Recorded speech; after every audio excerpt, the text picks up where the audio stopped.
Right, so good afternoon, everyone.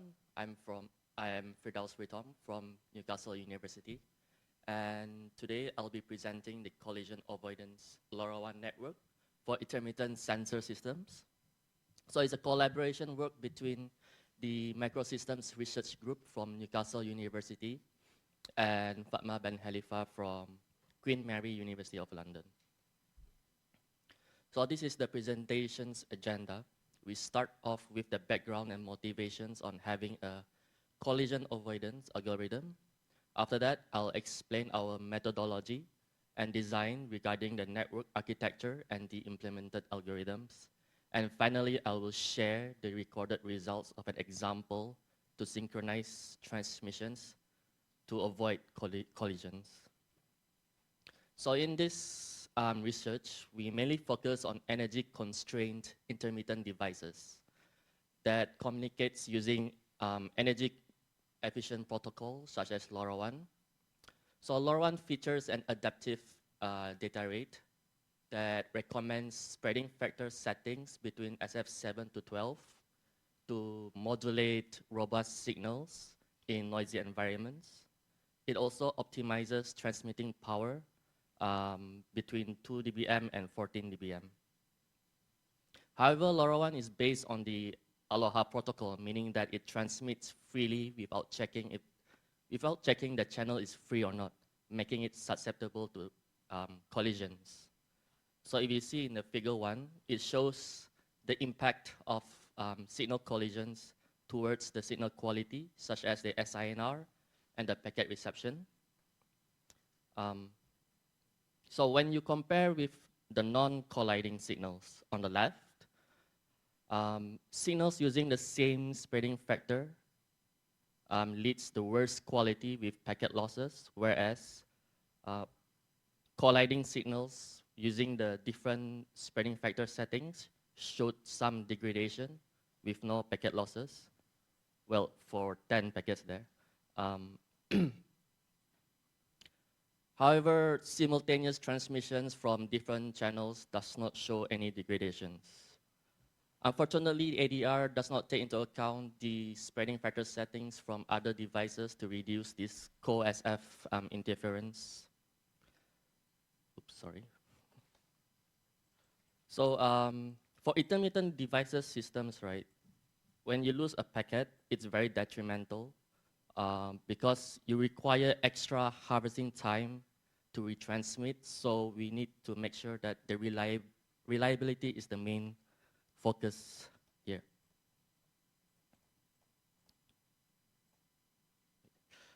Hence, our goal is to synchronize transmissions among intermittent devices with varying energy harvesting time.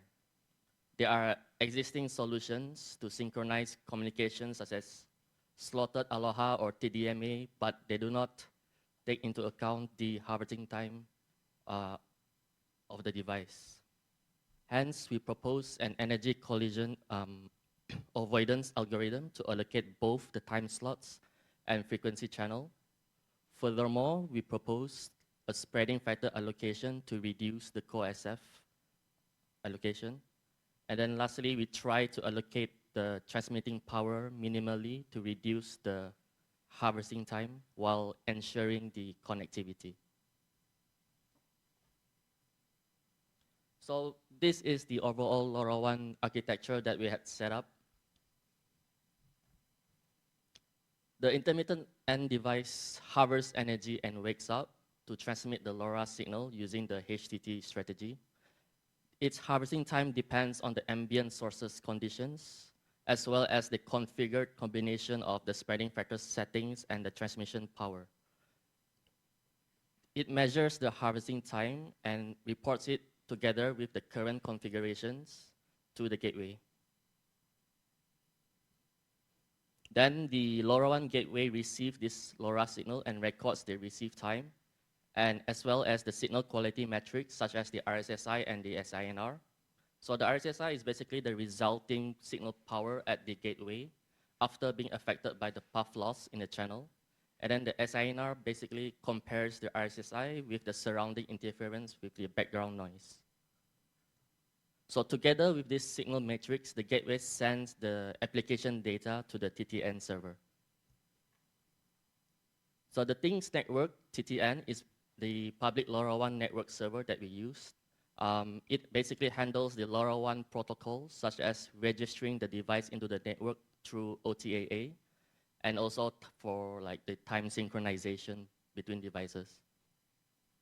The TTN communicates with the application server via MQTT, consisting of both the application data that holds the configuration, the SF and the transmitting power, as well as the signal matrix from the gateway. The local network server and the database makes up the application server. It acts as an extension to the TTN server, where we implemented our algorithms. In the figure 3, it records all the received packet information for every device, which will be read by the algorithms. So inside the database, we have the uplink packets table that logs the signal matrix and the energy harvesting time of every packet. And then we have the max measurement table that records the signal quality with the maximum spreading factor and the transmitting power settings as a reference for power scaling. And lastly, we have the SF allocation table that keep tracks of the updated spreading factor settings, as well as the latest RSSI for each device to support the SF allocation algorithm, which will be explained in the next slide. So here's the method to reduce the SF allocation. Whenever a packet is received, the RSSI is updated in the SF allocation table as shown in line 1. Then the devices are rearranged in the SF allocation table in a descending RSSI order.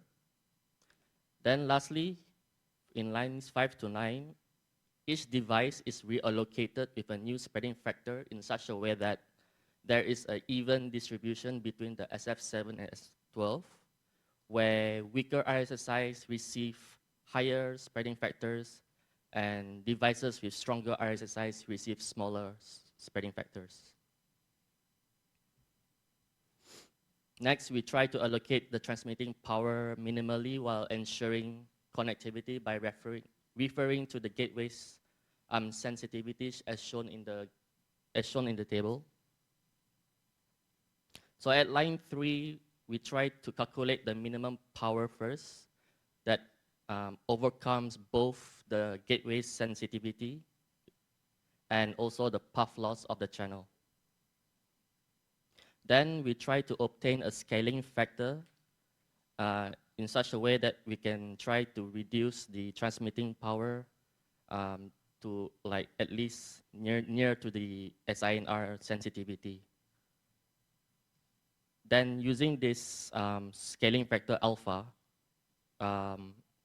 the transmitting power is scaled down from the maximum transmission power to give us the new transmitting power. So eventually, in line 6 to 13, we need to ensure that the new transmitting power is more than the minimum power, and also within the configurable boundaries of the 2 dBm and the 4 dBm. So next, I will explain how a single channel is to be divided into slots for each devices as shown in figure 4. In the figure 4, you can see that for each node, it transmits for like time on air duration, and then it starts to harvest again, like the green color, and then after that, it delays until its allocated slot. So the size of the time slot will be, or at least the time on air of the longest SF12 to prevent the overlapping between devices. The time frame size covers the longest harvesting node, as shown as in node 3. The slot is allocated based on the harvesting time and the time on air, according to the allocated spreading factor and transmitting power. The time reference, TREF, at the end here, So it indicates the first scheduled time frame for the transmission, so it depends on the duty cycle restriction.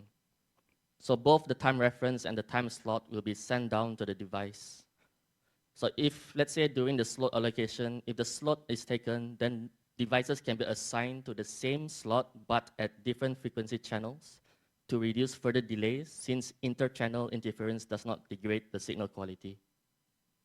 So our channels, we try to split into two types. We have like the admin and the normal channel. The admin channel is used for the over-the-air activation and also for transmissions that failed to comply with the allocated transmission schedule to prevent collisions in the normal channel. Well, as for the normal channel, it's used for these schedule complying transmissions. So before we can allocate proper time slots, we need to estimate harvesting time for the newly allocated spreading factor and transmitting power. The figure 5 shows the measured energy profile of LoRaWAN communication tasks for each combination. We can make the estimation using the ratio equation between current and next energy budget and harvesting time.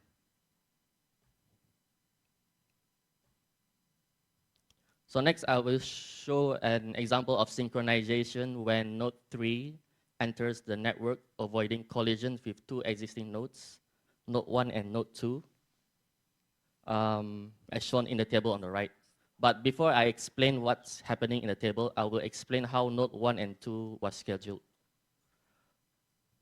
Node 1 initially transmitted 3 initial packets with default settings SF12 and 14 dBm that averages around 1,214 seconds of harvesting time. It was later reallocated to SF7 and 10 dBm based on the signal matrix. So based on this, it was estimated to be around 91 seconds of harvesting time. The frame size was set to 92 seconds with 46 slots. Then node 1's allocated first frame was given to be at time 11:13:23 with slot number 45, which is the last slot. Then next, for similar procedure, the node 2 was assigned spreading factor 7 and 7 dBm. Its predicted harvesting time is smaller than the current time frame, so the time frame remains unchanged. Eventually, it was given a time reference of 11:16:27, which is like 2 frames after the node 1's time frame reference, and it was allocated with slot number 23. So since node 2 recorded stronger RSSI than the node 1 during SF allocation, node 1 was reallocated to SF8. However, to reduce the downlinks due to the fair usage policy of the TTN, node 1 will only update to SF8 after 25 packets. That's why you can only see only SF7s in the table. So referring to the table again, when node 3 enters the network without allocated schedule, it sends 3 initial packets using the admin channel at 68.1 MHz to prevent collisions with the other 2 nodes. Its first packet reported 0 seconds because it was unsynchronized with the network time. So TTN eventually replies with the network time to enable the time measurements at the device. So similar procedure as before, node 3 was allocated with SF7, and since it had stronger RSSI than both node 1 and 2, node 1 and 2 was reallocated to SF9 and 8 respectively, but it will be updated at later packets. So node 3 was given 6 dBm of power, and eventually this gave an estimated harvesting time of around 29 seconds, meaning that the time frame still remains unchanged. So to surpass the duty cycle restriction from its previous packet, node 3's time reference was given at 11:44:03 with slot number 2. As shown in the next 3 packets, node 3 was able to synchronize transmissions with other 2 nodes despite having varying transmission time. So potential collisions were avoided to ensure reliability. So in conclusion, the results has shown that we can optimize both the spreading factor and transmitting power while maintaining connectivity. So the major take-in from this work is that we are able to make deterministic transmissions among intermittent nodes to prevent simultaneous transmissions in the same channel, thus avoiding potential collisions by taking into account the reported harvesting time. So in future, we will try to simulate a larger number of nodes to understand the algorithm's limitations. So with the help of the reducing SF allocations, we will investigate on allocating devices with different spreading factors in the same slots and channels, since inter-SF has less signal degradation. And lastly, we need to take into consideration of the downlinks into the time slots, since it may collide with the uplinks, especially in denser networks. Thank you.